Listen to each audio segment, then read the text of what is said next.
Assalamualaikum teman-teman, perkenalkan nama saya Diana Ngereni, saya dari kelas 10 IPA 3. Nah, pada video kali ini saya akan menjelaskan tentang dunia tumbuhan atau plantae. Plantae adalah organisme eukariotik multiseluler yang mempunyai dinding sel dan klorofil. Tumbuhan dan beberapa jenis alga adalah bagian utama dari kingdom ini.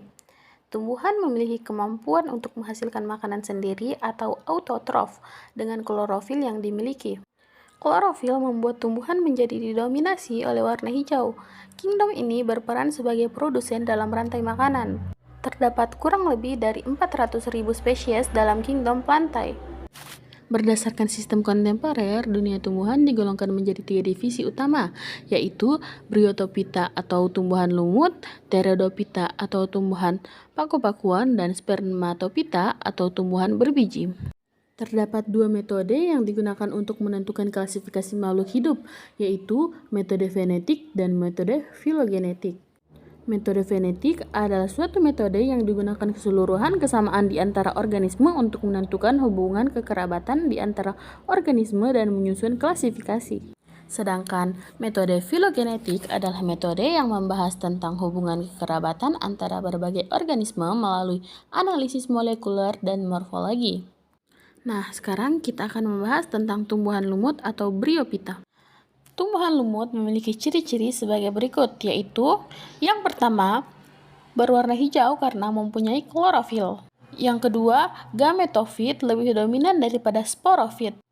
Yang ketiga, hidup di tempat basah atau lembab dan terlindungi dari cahaya matahari. Yang kelima, pada permukaan luar tubuh terdapat lapisan lilin untuk menahan masuknya air. Dan yang keenam adalah peralihan dari Talophyta atau tidak dapat dibedakan antara akar, batang, dan daun ke Cormophyta atau dapat dibedakan antara akar, batang, dan daun. Struktur tubuh lumut terdiri atas akar, batang, dan daun. Tumbuhan lumut mempunyai akar semu yang disebut rhizoid.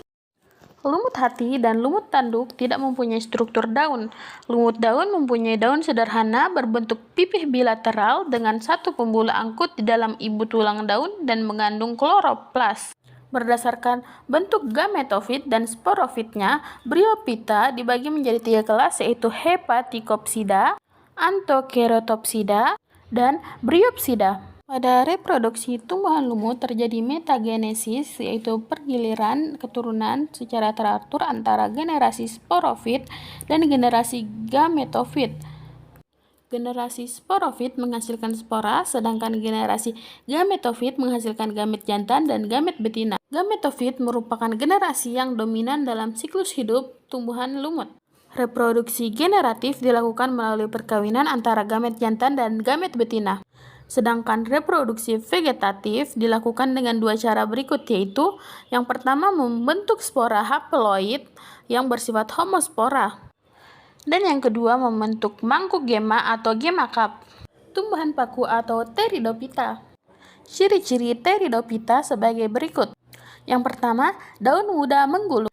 Pada tempat-tempat tertentu, misalnya bagian bawah daun yang tua, terdapat kumpulan sporangium berbentuk bulat-bulatan berwarna coklat kehitam-hitaman yang disebut sorus. Sorus yang masih muda dilindungi oleh indusium.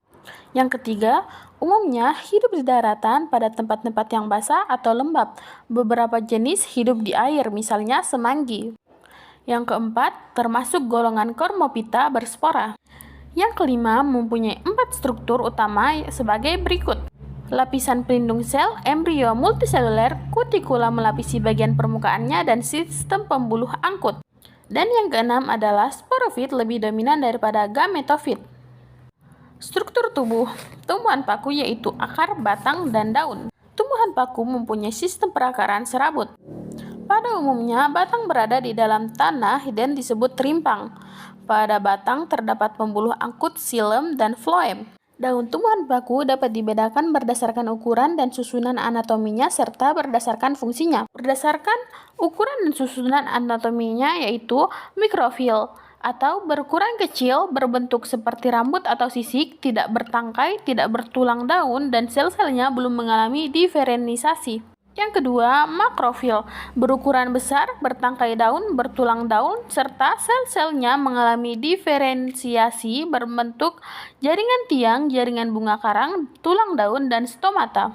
berdasarkan fungsinya, yaitu tropofil atau daun steril, yaitu daun khusus untuk fotosintesis. Yang kedua, sporofil atau daun fertil, yaitu daun yang berfungsi untuk fotosintesis dan menghasilkan spora. Berdasarkan sifat morfologi tubuhnya, Pteridophyta dibagi menjadi 4 kelas, yaitu Silophytinae atau paku purba, Lycopodinae atau paku kawat, Equisetinae atau paku ekor kuda, dan Felicinae atau paku sejati. Reproduksi generatif tumbuhan paku dilakukan melalui peleburan spermatozoid dan ovum. Reproduksi vegetatifnya dengan membentuk spora. Tumbuhan berbiji atau spermatopita. Ciri-ciri spermatopita sebagai berikut. Yang pertama, menghasilkan biji sebagai alat perkembangbiakan. Yang kedua, termasuk golongan Chormopita berbiji. Yang ketiga, mempunyai alat kelamin yang jelas dan menghasilkan embrio. Yang keempat, cara hidupnya fotoautotrof. Yang kelima, mempunyai berkas pembuluh. Dan yang keenam, habitatnya di darat, ada beberapa yang hidup mengapung di air. Akar pada tumbuhan berbiji ada yang berbentuk serabut dan ada yang berupa akar tunggang. Batang tumbuhan berbiji dapat berupa batang berkayu maupun batang berair. Berdasarkan ada dan tidaknya daun buah yang melindungi biji, spermatopita dibedakan menjadi gymnospermae dan angiospermae. Pada gymnospermae, bakal biji tidak dilindungi oleh daun buah tetapi tersusun dalam storbillus. Sedangkan pada angiospermae, bakal biji tumbuh di dalam daun buah. Baiklah, mungkin hanya ini yang dapat saya sampaikan pada kesempatan kali ini. Bila ada salah kata mohon dimaafkan, dan terima kasih buat kalian yang sudah menonton video saya sampai habis. Dan saya akhiri, wassalamualaikum warahmatullahi wabarakatuh.